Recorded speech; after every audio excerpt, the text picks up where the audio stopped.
Hello नमस्कार साथियों, मैं मनीष यादव एक बार फिर हूँ आपके सामने एक नया वीडियो लेकर। आज के इस वीडियो में हम लोग चर्चा करने वाले हैं यूपी डीएलएड प्रथम सेमेस्टर जिन छात्रों का भी एग्ज़ाम हुआ है उसके बारे में। जो भी विद्यार्थी इसमें परीक्षा में शामिल हुए हैं, कुछ ऐसे विद्यार्थी हैं जिनका पेपर ख़राब हुआ है, कुछ ऐसे विद्यार्थी जिनके पेपर बहुत अच्छे हुए हैं। तो अब आपको एक छोटा सा विषय है वो जानना है कि पास होने के लिए आपको हर विषय में कितना नंबर चाहिए, कितने नंबर आने चाहिए ताकि आपका बैक ना लगे, आपका एकदम फ्रेश सेमेस्टर हो। और इस फ्रेश सेमेस्टर को पास करने के लिए हमें क्या क्या फ़ायदे हो सकते हैं, केवल हम अगले सेमेस्टर में नहीं जाएंगे। तो आइए देखते हैं। देखो, सबसे पहले अगर बात करें पास होने के लिए कम से कम कितने नंबर चाहिए, आपका जो रिजल्ट है वो कुछ इस तरीके से दिखाई देगा।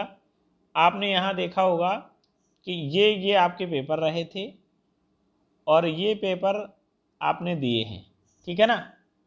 ये आपके 50-50 नंबर के पेपर थे और बाकी ये हैं, ये आपके 25-25 अंकों के पेपर रहे हैं, ठीक है ना। अब जो 50 नंबर का पेपर है उसमें देखिए यहाँ पूरा लिखा है। आप कई लोग कंफ्यूज हैं कि 12 चाहिए 13 चाहिए, नहीं। 50 नंबर का जो पेपर है आप लोग देख सकते हैं, यहाँ कितना लिखा है 50 का। आपका जो प्रैक्टिकल होगा वो भी आपका 50 का होगा। जाके उत्तीर्ण होने के लिए आपको देखो 25 अंक चाहिए। ये आपके इंटरनल वाले हैं, है ना, जो आपके प्रैक्टिकल वगैरह होंगे उसमें पास होने के लिए वो दे रहा है। इसमें देखो 25 चाहिए, इसमें देखो 12-12 अंक चाहिए। ये क्या है, उत्तीर्णांक, यानी कि आपको उत्तीर्ण होने के लिए कितने अंक चाहिए, इतने इतने चाहिए, ठीक। अब ये जो रिजल्ट है यहाँ देखो, उससे मतलब नहीं है आपको, इससे मतलब नहीं है, क्योंकि आपका ये कॉलेज वालों का काम है, कॉलेज वाले देंगे आपको। मतलब केवल इससे है और इससे। अभी मतलब देखो नंबर ये भी जोड़े जाएंगे, ये भी जोड़े जाएंगे, लेकिन ये आपके कॉलेज पर डिपेंड करता है कितने अंक मिलने वाले हैं। तो वो कॉलेज के ऊपर है, आपका परसेंटेज बहुत अच्छा जाएगा। अब ये 50 नंबर का पेपर था, पास होने के लिए 25 नंबर चाहिए। इस विद्यार्थी ने 35 अंक पाए हैं, तो ये पास है इस विषय में। हर एक विषय की बात करेंगे। दूसरा आपका शिक्षण अधिगम था, यहाँ 25 चाहिए थे, इसने पाए 40, वेरी गुड। यहाँ देखो 12 नंबर चाहिए थे, यहाँ इसके 14 आए, कोई बैक नहीं है, सब क्लियर है। ये देखो 12 अंक चाहिए थे, 14 आए, वेरी गुड। 25 चाहिए थे, 31 आए, वेरी गुड। 12 चाहिए थे, 22 आए, वेरी गुड। 12 चाहिए थे, 14 आए, वेरी गुड। 12 चाहिए थे, 18 आए, वेरी गुड। यानी कि इस विद्यार्थी का जो ये रिजल्ट है, ये सारे सब्जेक्ट में पास है। क्या है, पास है, फ्रेश पास है। अगर यहीं कोई विद्यार्थी गणित या विज्ञान के पेपर में यहाँ 12 अंक चाहिए होते और यहाँ अगर उसका 11 अंक आ गया, तो इसके रिजल्ट में फेल लिख कर आएगा। रिजल्ट के बाद आप इस चिंता में मत बैठिएगा कि ज़िंदगी में हमारी किसी मार्कशीट में फेल लिख के नहीं आया और डीएलएड में हम फेल हो गए, हमारा बंटाधार हो गया, नहीं। यहाँ अगर आपका एक विषय में ऐसा लिख के आ रहा है तो आप सेकेंड सेमेस्टर के एग्ज़ाम दे पाओगे। वहीं अगर यहाँ भी आपका 11 लिख के आ गया ऊपर और यहाँ भी 11 लिख के आ गया, यानी कि इसमें भी इसमें भी इसमें भी, तो आप सेकेंड सेमेस्टर के एग्ज़ाम नहीं दे पाओगे। अगर केवल 2 में रहता है यहाँ तक 11-11 और यहाँ आपका 14 ही है, तो फिर आप सेकेंड सेमेस्टर के एग्ज़ाम दे पाओगे। यानी कि अगर आपका केवल 2 विषय में बैक लगता है 11-11 अंकों पे, या उससे कम भी हो सकते हैं, तो आप अगला सेमेस्टर दे पाओगे। अन्यथा की स्थिति में आपका अगला सेमेस्टर कंटिन्यू नहीं हो पाएगा। ये चीज़ आप लोग ध्यान रखिए। और अगर चाहे 1 में लगे बैक, 2 में लगे, आपका मार्कशीट में फेल लिख कर ही आएगा। यहाँ जो ये रिजल्ट पास लिखा है, यहाँ पास नहीं होगा। अगर आपका 11 किसी एक सिंगल सब्जेक्ट में भी, यहाँ आपका फेल ही लिख कर आने वाला है ना। बाकी ये जो आपके प्रैक्टिकल के मार्क्स होते हैं वो तो आपके कॉलेज वाले देंगे ही देंगे।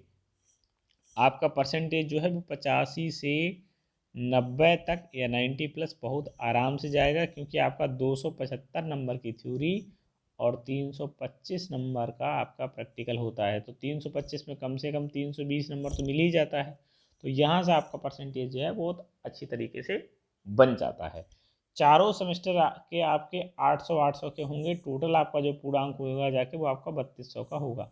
किसी भी सेमेस्टर में आपका चाहे 7 सब्जेक्ट हो चाहे 8 हो, पूरा पूर्णांक आपका 800 का ही रहने वाला है, ठीक है ना। तो इसमें टीचिंग के भी नंबर जुड़ते हैं, सारे नंबर जुड़ते हैं। टीचिंग के भी आपके 100 नंबर का होता है, उसमें 99 मिले, 100 मिले, वो सब आपके जोड़े जाते हैं। ठीक है ना। तो हमने आपको ये बता दिया है कि आपको पास होने के लिए कम से कम कितना नंबर चाहिए, एक विषय में कितने नंबर आने चाहिए, और कैसे बैक लगती है, सेमेस्टर बैक क्या होता है। अगर आपका 3 सब्जेक्ट में बैक लग रहा है तो आपका वो सेमेस्टर बैक है, 2 में लग रहा है तो उसको आप बैक कह लेते हैं, है ना। बैक पेपर आपको भरना पड़ता है, फिर आपका उसका एग्ज़ाम हो जाता है, आप क्लियर करेंगे, अगला सेमेस्टर आपका चलता रहेगा।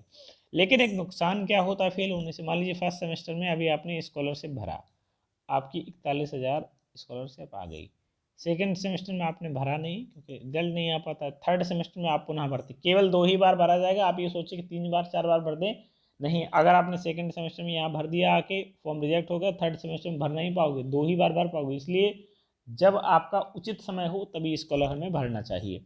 थर्ड सेमेस्टर में आप भरोगे, फर्स्ट सेमेस्टर के आपके अगर बैक क्लियर नहीं हो पाई, आपकी बैक लगी है, तो आपका फॉर्म ही नहीं भर पाएगा। अगर आपने 3-5 करके जुगाड़ उगाड़ लगा के भर भी दिया कुछ नंबर अंकों का हेर फेर करके, तो आपका स्कॉलरशिप नहीं आएगा। ये बात विशेष तौर से ध्यान रखें।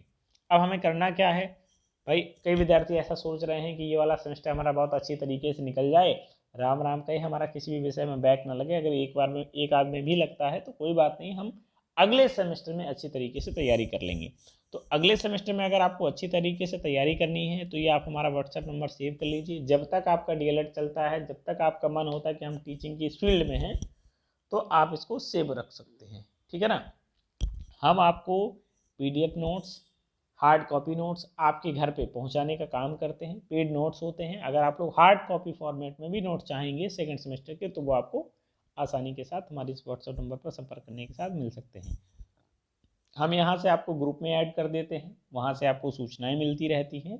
तो इसके लिए अगर आप ऐड होना चाहते हैं तो अपना नाम के साथ अपना सेमेस्टर और आप कहाँ से हैं, तो ये व्हाट्सएप पर लिख के आपको भेजना अनिवार्य रहेगा। बाकी जो लोग व्हाट्सएप से थोड़ा सा परहेज़ करते हैं नंबर सार्वजनिक होने से, तो वो लोग इंस्टाग्राम पे भी हमसे जुड़ सकते हैं, और अपने प्रश्न यदि आप कुछ पूछना चाहते हैं तो आप यहाँ से हमें फॉलो करके अपना प्रश्न पूछ सकते हैं।